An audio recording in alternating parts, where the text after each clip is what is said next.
Praise the Lord. இந்த காலைவேளையிலும் தேவ சமூகத்தை தேடுவோமா? Hallelujah. Praise the Lord.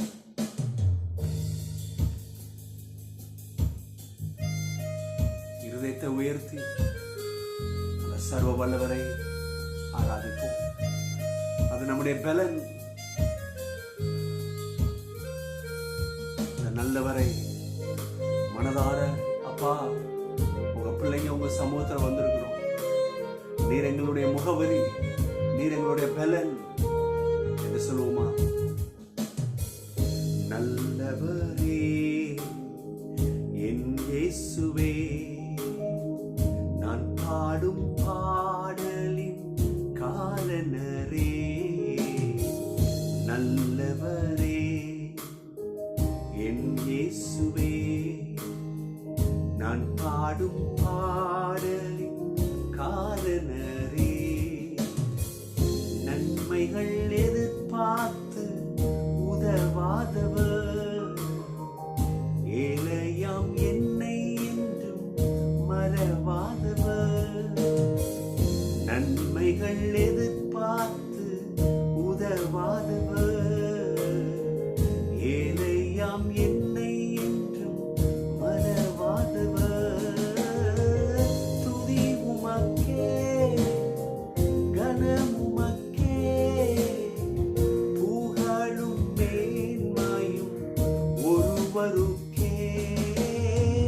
துதி உமக்கே, கனம் உமக்கே, புகழும் மேன்மையும் ஒருவருக்கே.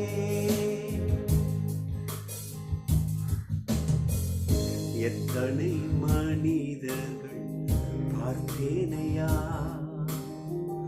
ஒருவரும் உம்மை போல இல்லையா. எத்தனை மனிதர்கள் பார்த்தேனையா, ஒருவரும் உம்மை போல இல்லையா. நீரின்றி வாழ்வு இல்லை உணர்ந்தேனையா, உந்தனின் மாறா அன்பை மறவேனையா. நீரின்றி வாழ்வு இல்லை உணர்ந்தேனையா, உந்தனின் மாறா அன்பை மறவேனையா. துதி உமக்கே, கனம் உமக்கே. எல்லாரும் சேர்ந்து ஆமென். துதி உமக்கே, கனம் உமக்கே, புகழும் மேன்மையும் ஒருவருக்கே. ஆண்டவரே, உம்மை நன்றி இருதயத்தோடு துதிக்கிறோம். துதி புகழ் உமக்கு ஒருவருக்கேப்பா. எத்தனை மனிதர்களை பார்க்கிறோம், ராஜாக்கள், பிரபுகள், செல்வ சீமான்கள், ஞானிகள், வித்தகர்கள், அஞ்ஞானிகள். ஆனா ஒருவரும் உம்மை போல இல்லை. நீங்க ஒருவர் தான். இந்த காலவேளையில உங்க இறக்கம், உங்க கிருபை, உங்க வழி நடத்துதல் எத்தனை ஆச்சரியம். உங்க வார்த்தை ஒண்ணு கூட தரையில விழல. உங்க வார்த்தை ஒண்ணு கூட குப்பைக்கு போலப்பா. உங்க வார்த்தை ஒவ்வொன்றும் ஜீவித்துக் கொண்டிருக்கிறது, எங்களை அலங்கரிக்கிறது, எங்களை வாழ வைக்குது. துதி உமக்கே, கனம் உமக்கே, புகழும் மேன்மையும் ஒருவருக்கே. துதி உமக்கே, கனம் உமக்கே, புகழும் மேன்மையும் ஒருவருக்கே.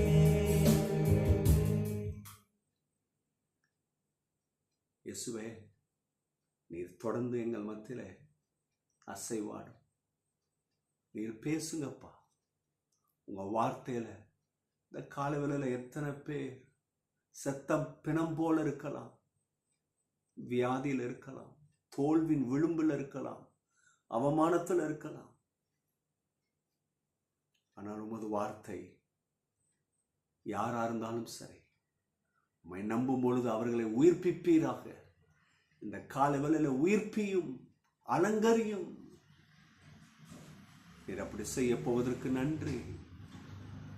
ஹல்லேலூயா. தொடர்ந்து நீர் வெளிப்படும்.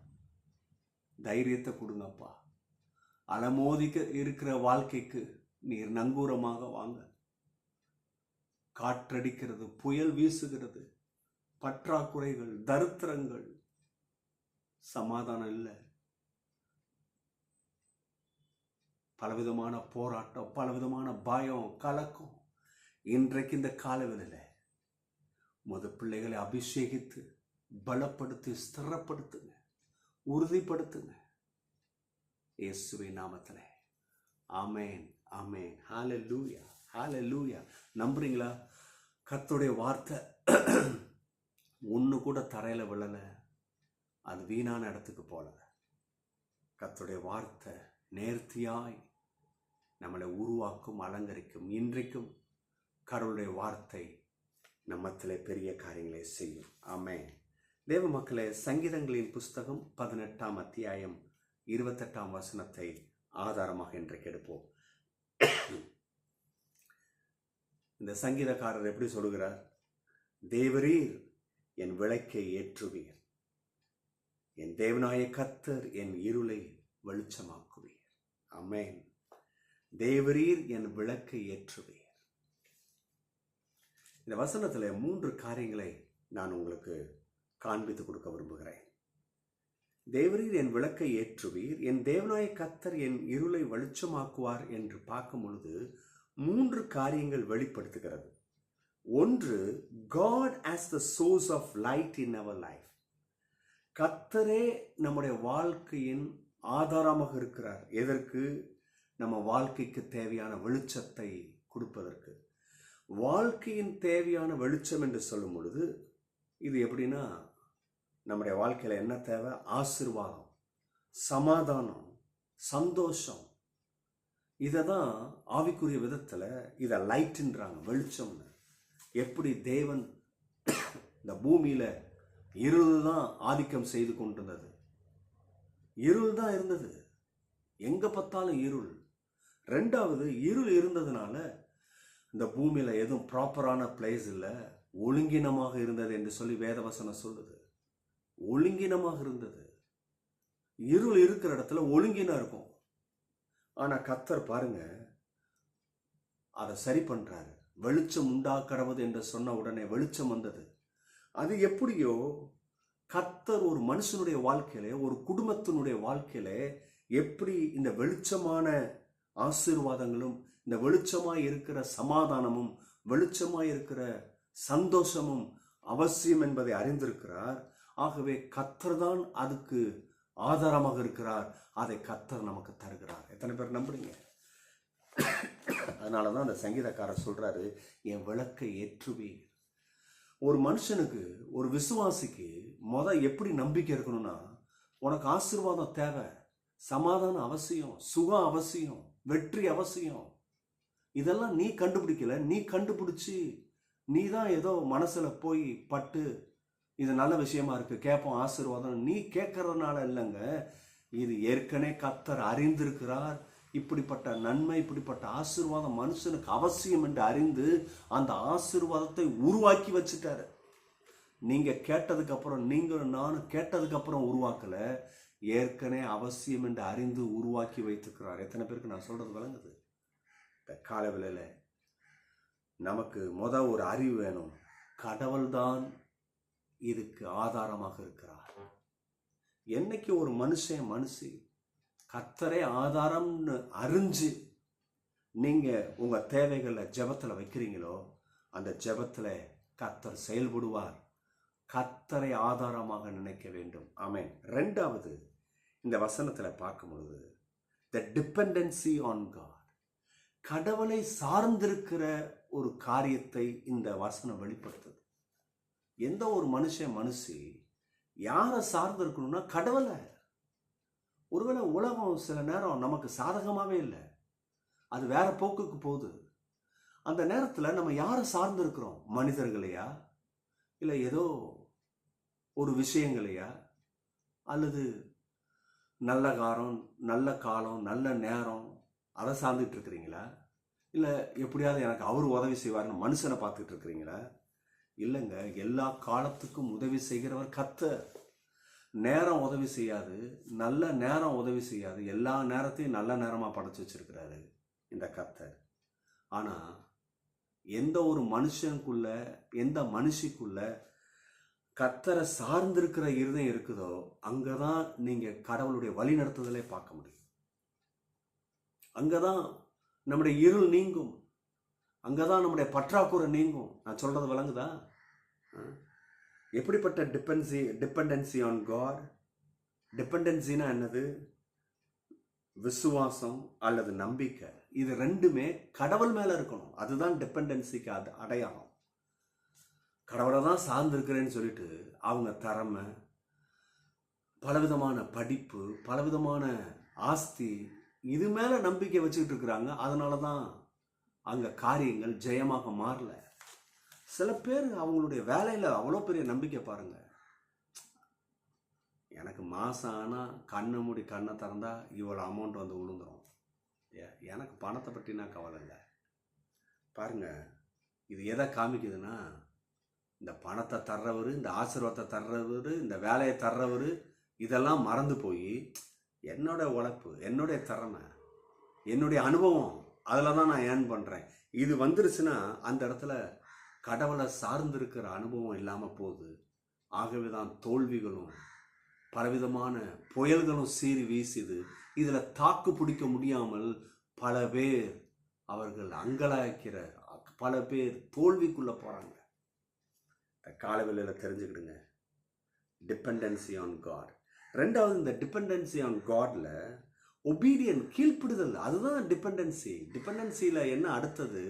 கீழ்ப்படுதல். கர்த்தருக்கு கீழ்ப்படி. நீ கர்த்தருக்கு கீழ்ப்படிஞ்சா உன் குடும்பத்தில் எல்லாத்துக்கும் நீ கீழ்ப்படிஞ்சிருப்ப, உனக்கு பெரியவங்களுக்கு நீ கீழ்ப்படிஞ்சிருப்ப இல்லையா?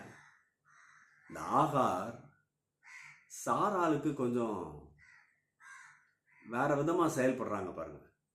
நான் பாரு கற்பம் தெரிஞ்சிட்டேன், நீ மல்லடி, இப்படிப்பட்ட ஒரு எண்ணம் வந்துருச்சு. மட்டமாக நினைக்கிறாங்க.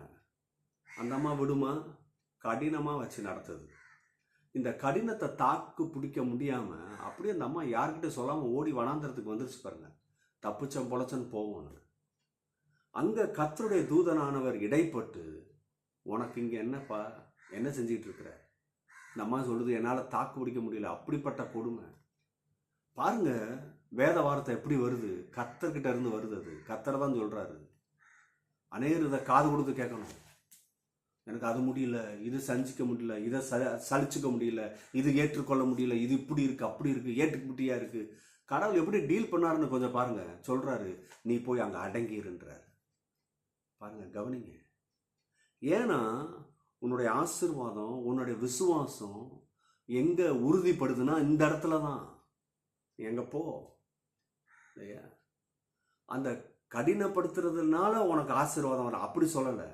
உன் ஆத்மா அங்கே பக்குவப்படுது, நம்பிக்கை உண்டாகுது, உன் இருதயம் என்ன சார்ந்து இருக்கு, அடங்கிது. அங்கதான் அனுப்புறார். திரும்பி அந்த ஆகார் திரும்பி போறாங்க. கவனிங்க, ஒபீடியன்ட், கீழ்ப்படுதல் மிகவும் அவசியம். அதுதான் டிபெண்டன்சிக்கு அடையாளம்.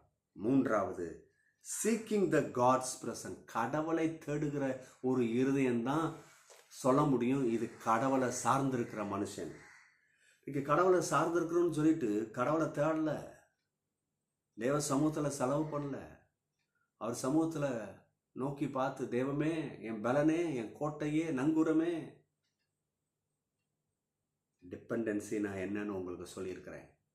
இதுதான் டிபெண்டன்சி இல்லையா? விசுவாசிப்பது, நம்புவது, கீழ்ப்படிவது, அப்புறம் பாருங்க கடவுளுடைய பிரசன்னத்தை தேடுவது. கடைசியா இந்த வசனம் எதை சொல்லுது? மூன்றாவதாக, த டெலிவரன்ஸ் ஃப்ரம் டார்க்னஸ். இந்த வசனம் எதை ஹைலைட் பண்ணுதுன்னா, இருளிலிருந்து விடுதலை நமக்கு கண்டிப்பா உண்டு. இன்னைக்கு தோல்வியில் இருக்கிறீங்களா? நெருக்கத்தில் இருக்கிறீங்களா? தோல்வியின் விளிம்புக்கு வந்துட்டீங்களா? நாளைக்கு என்ன நடக்க போகுதுன்னு தெரியலையா? ஆனா கடவுளை நம்புங்க. டெலிவரன்ஸ் ஃப்ரம் டார்க்னஸ், இருளிலிருந்து விடுவிப்பது நிச்சயம். ஏன்னா இது கர்த்தரின் கரம், மனுஷ கரம் இல்ல, கர்த்தரின் கரம். ஏன் இந்த இருளிலிருந்து விடுதலை? கல்வாரி சிலுவையில் என்ன நடந்தது? இருளின் அதிகாரம் அப்படியே இயேசு மேல இறங்குது இல்லையா? மனுஷ குலத்துல வந்த எல்லா பாவம், சாபம், அக்கிரமம், வியாதி, கொள்ளை நோய், தரித்திரம், இதெல்லாம் அவர் சுமந்தாரு. எத்தனை பேருக்கு நான் சொல்றது வழங்குது? ஹலோ, இதெல்லாம் நம்ம சுமக்கணும், எல்லாத்தையும் அவர் சுமந்தாரு. அப்ப பாருங்க, இதெல்லாம் சுமந்து வெற்றி எடுக்க முடிஞ்சது. ஏன்னா இயேசுவின் ரத்தம் பரிசுத்த ரத்தம். இன்னைக்கு இந்த பரிசுத்த ரத்தம் உங்களுக்காக எனக்காக பரிந்து பேசிக் கொண்டிருக்கிறார். ஆக இயேசுவின் ரத்தத்துல இருளின் அதிகாரத்திலிருந்து நமக்கு விடுதலை நிச்சயம். இன்னைக்கு எத்தனை பேர் நீங்க இருளின் அதிகாரத்தில் இருக்கலாம்? சில பேர் லிட்ரலா பலவிதமான பிசாசின் கட்டுகள், செய்வினைகள், இருளின் அதிகாரம் போட்டு வாட்டி வதக்குது. பயப்படாதீங்க. இயேசு கிறிஸ்துவை நோக்கி கூப்பிடுங்க. இயேசுவின் ரத்தமே,